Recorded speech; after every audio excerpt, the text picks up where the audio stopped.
Gold miners sue Grace for $100,000.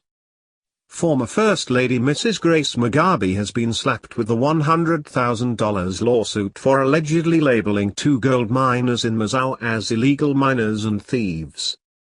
Mr. Shepherd Nyasvigo and Mr. Philip Makanya, who jointly extract gold at Mondo for mining claim at Smithfield Farm in Mazowe, argue that Mrs. Mugabe labeled them illegal miners when they were licensed operators.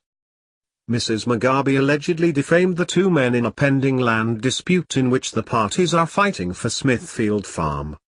The 2 men are embroiled in a dispute over ownership and control of the mining claims with the former First family, and the case is still pending at the High Court. Former President Mr. Robert Mugabe claims proprietorship of the expansive Smithfield Farm through his Gushungo Holdings, Private, Limited. He was evicted from the property in January this year to give unimpeded access to small-scale gold miners Shepherd Nyasvigo, Brightmore Wanga, and Mohammed Rizwan Khan, who claim to be the rightful owners of the same property. Gushungo Holdings argue that the gold miners have no right to mine claims, which are subject to a subsisting special grant. The court is being asked to determine whether gold miners have any rights to the mining claims in question. While the main dispute was pending, 2 of the miners, Mr. Nyasvigo and Mr. Makanya, have approached the High Court claiming defamation from Mrs. Mugabe, to the tune of $100,000. They accuse the former First Lady of labeling them illegal miners and thieves.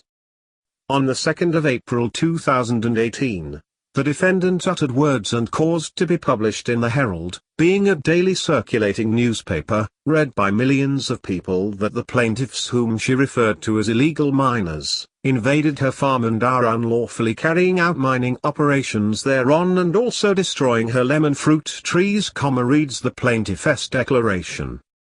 She further alleges that the plaintiffs, whom she referred to as illegal miners, stole her property. Mrs. Mugabe is accused of confronting the pair, in the presence of her farm workers, saying Mr. Makanya was a thief. The utterances by the defendant and the resultant publication in the Herald newspaper portrayed the plaintiffs as lawless people who are involved in illegal mining activities in the defendant's property.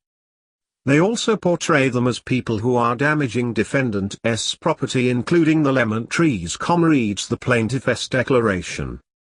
The pair contend that the former First Lady portrayed them as unworthy people and thieves who were stealing her property. Plaintiffs are now being viewed by their business associates, colleagues and members of the public as thieves and illegal miners, yet they hold licenses to carry out mining operations. The declaration reads. To that end, the 2 claim that they have suffered damages to the tune of $100,000. They are also claiming interest at the rate of 5% per annum plus costs of suit. Mrs. Mugabe is yet to respond to the claim.